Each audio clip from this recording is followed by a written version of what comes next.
Hello everyone, welcome to our channel. ఇంట్లో చిన్న పిల్లల దగ్గర నుంచి పెద్దవాళ్ళ వరకు అందరూ ఇష్టంగా తినేది పొటాటో. అందుకే ఈ వీడియోలో పొటాటో కర్రీతో 3 డిఫరెంట్ స్నాక్ ఐటమ్స్, అది కూడా చాలా ఈజీగా పిల్లలు ఇష్టపడే విధంగా ఎలా చేసుకోవాలి ఇప్పుడు చూద్దాం. మనం ముందుగా పొటాటోతో కర్రీ ప్రిపేర్ చేసుకోవాలి. దీనికోసం ఒక గిన్నెలో వాటర్ తీసుకుని దానిలో పొటాటోస్ ని తీసుకోవాలి. పొటాటోస్ పైన దుమ్ము అది ఉంటుంది కదా, అందుకు వీటిని మనం బాగా వాష్ చేసుకోవాలి. వాష్ చేసుకున్న తర్వాత దీనిలో ఉన్న వాటర్ అనేది తీసేసి మరలా ఫ్రెష్ వాటర్ తో మనం దీన్ని నింపుకోవాలి. ఇప్పుడు ఈ పొటాటోస్ ని మనం బాయిల్ చేసుకోవాలి. కావాలి అంటే కనుక వీటిని మనం డైరెక్ట్ గా ఇలా బాయిల్ చేసేసుకోవచ్చు. కానీ దీనికంటే కూడా మనం రైస్ కుక్కర్ లో పెట్టుకున్నట్లయితే మనకు చాలా ఈజీగా పొటాటోస్ అనేవి బాయిల్ అయిపోతాయి. పెట్టుకుని 5 విజిల్ వేయించుకోవాలి. 5 విజిల్స్ వేసిన తర్వాత స్టవ్ ఆఫ్ చేసుకోవాలి. స్టవ్ ఆఫ్ చేసిన తర్వాత మనకు రైస్ కుక్కర్ ఓపెన్ చేస్తే చూడడానికి ఇలా ఉంటుంది. చూసారు కదా, ఇవి చాలా వేడివేడిగా ఉంటాయి. సో అందుకని వీటిలో ఉన్న వాటర్ అనేది తీసేసి దీన్ని మనం చల్లటి నీటితో నింపుకోవాలి. వీటిపై ఉన్న పొట్టు చాలా ఈజీగా వచ్చేస్తుంది. చూసారు కదా, మనం రైస్ కుక్కర్ లో చేసుకున్నాం కాబట్టి దీనిపై ఉన్న పొట్టు అనేది చాలా ఈజీగా మనకు వచ్చేస్తూ ఉంటుంది. అలాగే మనకు పొటాటోస్ అనేవి చాలా పర్ఫెక్ట్ గా కుక్ అయిపోతాయి అన్నమాట. వీటిని ఇప్పుడు ఒక గిన్నెలోకి తీసుకుని వీటిని బాగా స్మాష్ చేసుకోవాలి. ఆ పైన స్టవ్ పై బాండీ పెట్టుకుని ఆయిల్ యాడ్ చేసుకోవాలి. ఆయిల్ బాగా కాగిన తర్వాత దానిలో 1/2 స్పూన్ జీలకర్ర, కరిగిన పచ్చిమిర్చి 4 వేసుకుని బాగా వేయించుకోవాలి. ఇవి కొంచెం వేగిన తర్వాత దీనిలో మనం ఉల్లిపాయ ముక్కలు వేసుకోవాలి. ఉల్లిపాయ ముక్కలు కొంచెం దూరగా వేగిన తర్వాత దీనిలో కరివేపాకు 2 రెమ్మలు, మన కర్రీకి సరిపడగా ఎంత తిప్పి వేసుకోవాలనుకుంటున్నామో అది ఇప్పుడు మనం దీంట్లో యాడ్ చేసుకోవాలన్నమాట. అలాగే ఒక 1/2 స్పూన్ పసుపు, 1/2 స్పూన్ జీలకర్ర, ధనియాలు పొడి యాడ్ చేసుకోవాలి. ఇది బాగా కలిసిన తర్వాత మనం ముందుగా స్మాష్ చేసుకుని రెడీగా చేసుకున్న పొటాటోస్ ఉన్నాయి కదా, ఇప్పుడు వాటిని మనం ఇందులో యాడ్ చేసుకోవాలి. పొటాటోస్ ఇందులో యాడ్ చేసుకున్న తర్వాత దీన్ని బాగా మిక్స్ చేసుకోవాలి. ఇది బాగా కలిసిన తర్వాత స్టవ్ ఆఫ్ చేసుకోవాలి. ఆ పైన ఇది కొంచెం చల్లారిన తర్వాత దీనిలో మనం నిమ్మరసం అనేది యాడ్ చేసుకోవాలి. మనకు నిమ్మరసం అనేది చాలా ఇంపార్టెంట్. ఎస్పెషల్లీ ఈ కర్రీకి నిమ్మరసం వేయడం వల్ల టేస్ట్ అనేది కొంచెం ఎక్స్ట్రాగా యాడ్ అవుతుంది. బాండీ పెట్టుకుని ఆయిల్ యాడ్ చేసుకోవాలి. మనం ఆయిల్ కాగేలోపు ఒక బౌల్ తీసుకుని దానిలో ఒక 1.5 కప్ శనగపిండి వేసుకోవాలి.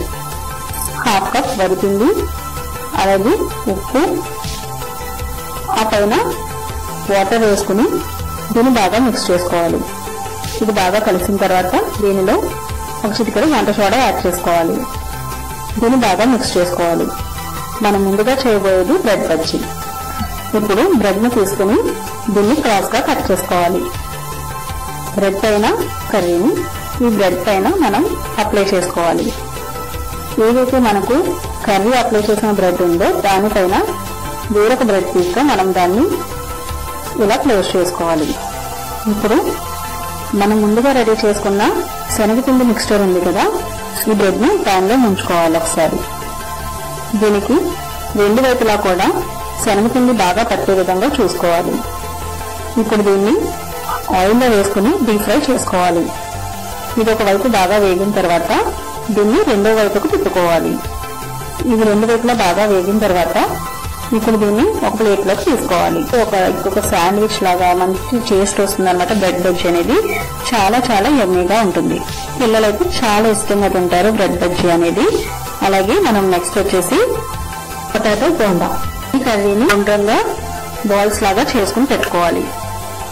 అండ్ మిగిలిన ఈ బాల్ ని డైరెక్ట్ గా మనం ముందుగా రెడీ చేసి పెట్టుకున్న శనగపిండి ఉంది కదా, దాంట్లో వేసుకుని పూర్తిగా మునిగిన తర్వాత ఈ పొటాటో బాల్ ని తీసి ఆయిల్లో వేసుకుని డీప్ ఫ్రై చేసుకోవాలి.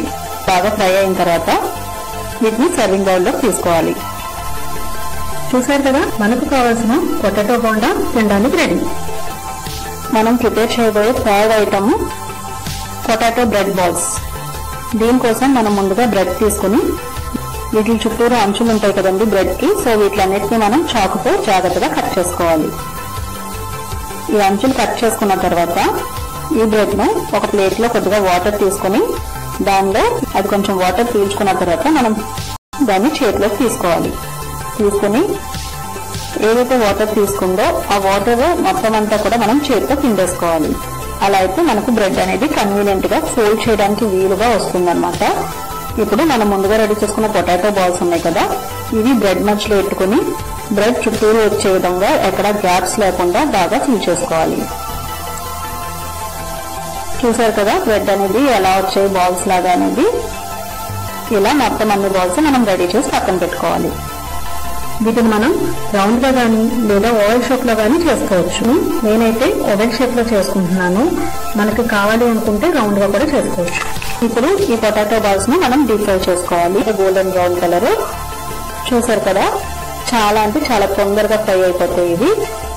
ఇప్పుడు ఈ ఫ్రై అయిన వాటిని వేరే ప్లేట్ లోకి తీసుకుంటున్నాం. మనం కట్ చేసి చూసినట్లయితే చుట్టూ ఇలా మొత్తం మనకి బ్రెడ్ వస్తుంది, అలాగే మధ్యలో కర్రీ అనేది వస్తుంది.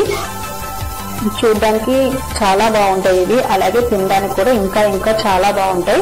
ఈ వీడియోలో మనం పొటాటో బజ్జీ చేసుకున్నాము, అలాగే పొటాటో బోండా చేసుకున్నాము, అలాగే పొటాటో బ్రెడ్ బాల్స్ కూడా చేసుకున్నాం. చూసారు కదా, ఒక సింగిల్ కర్రీతో అన్నమాట మనం 3 వెరైటీస్ ఆఫ్ రెసిపీస్ అనేవి చేసుకోవచ్చు. అది కూడా చాలా ఈజీగా, అలాగే చాలా తక్కువ టైంలో అయిపోతాయి, అలాగే చాలా టేస్టీగా కూడా ఉంటాయి కూడా. రెసిపీస్ అన్ని కూడా చాలా చాలా యమ్మీగా ఉంటాయి. పిల్లలకైతే చాలా అంటే చాలా బాగా నచ్చుతాయి. సో మీరు కూడా ట్రై చేయండి. Thank you so much.